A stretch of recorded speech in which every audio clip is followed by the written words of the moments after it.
Se habla con insistencia en México de que hay una bomba de tiempo en el tema de las afores y las pensiones. Vamos a analizar este importantísimo tema para todos los mexicanos con Bernardo González, presidente de la AMAFORE.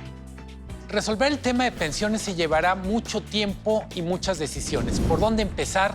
Es parte de lo que tendremos que platicar entre nosotros en esta mesa y sobre todo en el país en el futuro. El tema de las pensiones es uno de los grandes desafíos en la actual administración. Hay compromisos con el presidente para tratar de resolverlo y propuestas muy puntuales del sector privado. Acompáñenos. Hoy más que nunca tu economía y la mía están en juego. ¿Cómo te van a afectar las nuevas decisiones? ¿Tu dinero te va a alcanzar o no? Si no hay confianza, los inversionistas se van. Exacto. Soy Alberto Aguilar, don Dinero, y sé que para ti cada peso cuenta. Soy Luis Miguel González. Vivimos un escenario incierto. Y yo soy Carlos Mota. Portafolios, empresas y movimientos monetarios es lo mío. Los tres buscamos respuestas de todos los involucrados, desde gobernantes hasta empresarios. Hashtag Tu Economía en Juego te da respuestas claras y entendibles. ¿Quién, cuándo, pero sobre todo, cómo le van a hacer? La economía, cuando está en juego, debe merecer nuestra atención. Y que esta toma de decisiones sea favorable para nuestra familia y nuestro día a día. Por eso, hashtag Tu Economía en Juego comienza ya. Amigos, qué gusto saludarlos, muy buenas noches. Qué bueno que nos acompaña. Ya estamos aquí en hashtag Tu Economía en Juego. Y hoy vamos a platicar de un tema muy importante, el tema de las pensiones, un tema que a todos nos atañe. Y pues hoy nos acompaña Bernardo González, es el presidente de la AMAFORE, la Asociación Mexicana de Afores. Bernardo, muchas gracias por acompañarnos esta noche. Al contrario, gracias por la invitación, qué gusto saludarlos a los tres. Y bueno, pues también, como siempre, Carlos. Hola, gusto Alberto. Saludarte. Buenas Carlos noches. Mota, Luis Miguel González. Luis Miguel, qué gusto saludarte. Es un gusto estar con todos ustedes. Bernardo, bienvenido. Gracias. Bueno, pues, mi querido Bernardo, pues hay enormes desafíos en materia de pensiones, hay preocupación del sector gubernamental, hay preocupación del sector privado. Digamos, ¿en qué tesitura estamos en los esfuerzos que se tienen que hacer para mejorar el tema de las pensiones, esta bola de nieve que sigue creciendo todos los días? Claro, gracias, Alberto. Pues mira, los retos son muchos y son en distintas dimensiones. Déjenme enfocarme un poco a lo que tiene que ver con el sistema de ahorro para el retiro, que es el que administran las AFORES. Es el ahorro precisamente que estamos administrando de los trabajadores del sector privado y del sector público que tienen una cuenta individual y a la cual contribuyen cada mes. Ahí, desde hace 22 años, que se creó el sistema en 1997, ha habido la necesidad de mejorar los parámetros del sistema. ¿Esto qué quiere decir? Hay temas como, por ejemplo, los rendimientos que le pagan las AFORES a los trabajadores, hay el tema del ahorro, el monto, las contribuciones tripartitas que ponen gobierno, trabajadores y empresarios, que han sido históricamente bajas y bajas en comparación a nivel internacional. Y por el otro lado, el tema de las comisiones de las AFORES. En esta administración, desde el principio de la administración, el presidente envió una reforma para mejorar el régimen de inversión de las AFORES. Se va a atender este tema. Hemos pagado muy buenos rendimientos en estos 22 años, aproximadamente del 11% bruto anual, real como el 5%. Esto es ya cubierta la inflación. Y por el otro lado, las comisiones han bajado en más del 98%. Sin embargo, también hubo un compromiso delante del presidente de que esas comisiones llegaran a estándares internacionales para el final de su administración en 2024. Los mejores estándares internacionales. Hoy esas comisiones son de 0.98. Pero el gran pendiente, yo te diría que son dos. Uno, el de las contribuciones, que son muy bajas, apenas 6.5, deberían ser 15. Y el otro es el requisito de semanas que tiene un trabajador que cotizar en el sistema formal, es decir, el sistema que le paga seguridad social a los trabajadores. Y aquí se requieren 24 años de servicio de cotizar para poder acceder a una pensión.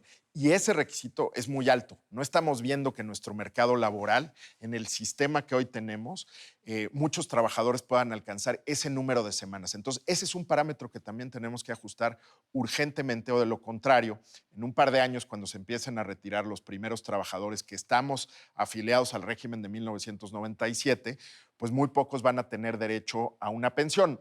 ¿Qué van a tener a cambio? Pues el monto de todos los ahorros que han tenido en la cuenta individual a lo largo del tiempo. Bernardo, ¿por qué se habla de que hay una bomba de tiempo al respecto de las pensiones y cuál es la fecha fatal en el futuro para que esta bomba, si no hacemos nada, estalle? Sí, le han dicho una bomba de tiempo, el tsunami de las pensiones. Un poco lo que ha pasado es que México tiene todavía un bono demográfico importante. ¿Esto qué significa? Que hay más jóvenes que adultos mayores trabajando. Sin embargo, esto ha cambiado. Era más cierto en 1997 cuando se reformó el sistema, pero hoy nos acercamos a que la primera generación de gente afores se retire en el 2021. Entonces ahí lo que va a pasar es que muchos van a empezar a tener una negativa de pensión porque no tengan las semanas suficientes cotizadas. Por eso insistimos tanto en que es importante hacer una reforma que de alguna manera reparametrice, disminuya el número de semanas o alguna otra solución para que la gente pueda tener una pensión. De lo contrario, lo que va a pasar es que la Afore le va a dar el monto completo de su ahorro más los intereses que se hubieran generado en una sola exhibición. Y eso también es muy malo porque los trabajadores lo que van a hacer es pues, normalmente gastarse el dinero y no administrarlo Los parientes, por otros ¿no? 20 años que van a vivir. ¿Qué? Préstame, por Hay, favor. hay mucho que hacer. ¿Qué es lo que se puede hacer de corto plazo que le toca hacer al gobierno, que le toca hacer a las empresas del sector y a las Afores. personas? Bueno, y a las personas. Yo creo que del lado del gobierno lo que se podía hacer, ya están atacándolo. Uno es lo que les decía, mejorar el régimen de inversión de las pensiones. También vamos a cambiar la manera en la que administramos los ahorros de los trabajadores. Vamos a pasar ahora a fondos generacionales, de CIEFORES básicas a un fondo generacional. Y también el tema de las comisiones, que era una preocupación general, ya se está atendiendo. Sin embargo, las dos cosas que quedan y que tienen que haber una reforma, porque no hay otra manera de atenderlas, tiene que ver con cómo incrementamos las contribuciones de las tres partes, del gobierno, de los trabajadores y de los empresarios, y qué hacemos con las semanas de cotización. También en el sistema hay inequidades importantes. Quien se retira de la ley 73 versus la ley 97 tiene una mucho mejor pensión. Y el otro tema es obviamente entre hombres y mujeres. Ha habido disparidad. Las mujeres enfrentan condiciones laborales mucho más complejas que los hombres y les cuesta más trabajo acumular número de semanas de cotización para poder tener una pensión. Un ejemplo de una condición totalmente diferente para mujeres que para hombres. Simplemente las mujeres cuando abandonan el mercado laboral para quizá cuidar a los hijos, pierden semanas de cotización, mientras el esposo sigue cotizando semanas y entonces puede llegar a una pensión. Eso es algo que tenemos que emparejar. También lo que estamos viendo es que ahora hay hombres que se dedican a cuidar a los hijos mientras la esposa trabaja, entonces tenemos que dejar que quien haga esa tarea pueda, si regresa a trabajar, lograr esas semanas de cotización, no perderlas. Ahora, Bernardo, todo ese segmento que no trabaja en el sector formal o ese segmento que pertenece a otros sistemas de pensiones, como son las universidades, los gobiernos estatales, ¿qué va a pasar con esos? Porque este es un tema oculto, se habla cada sexenio de lo mismo, se dice que se va a mejorar, pero no se ha hecho nada. ¿Qué va a suceder con ese segmento tan importante que deben ser millones de trabajadores, ¿no? Qué bueno que pones el punto en ese, o la pregunta ahí. Sin duda es bien importante. Déjame dividirlo en dos. Uno son los trabajadores informales y los trabajadores independientes. Ellos no tienen un patrón que les haga las aportaciones y el gobierno tampoco las está haciendo por ellos. La única alternativa que tienen hoy es hacer ahorro voluntario, es decir, abrir su cuenta individual en una Afore y aportar.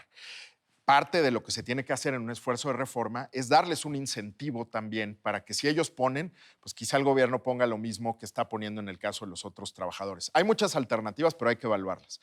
El otro tema es estados, municipios, empresas productivas del estado, bancos de desarrollo, universidades.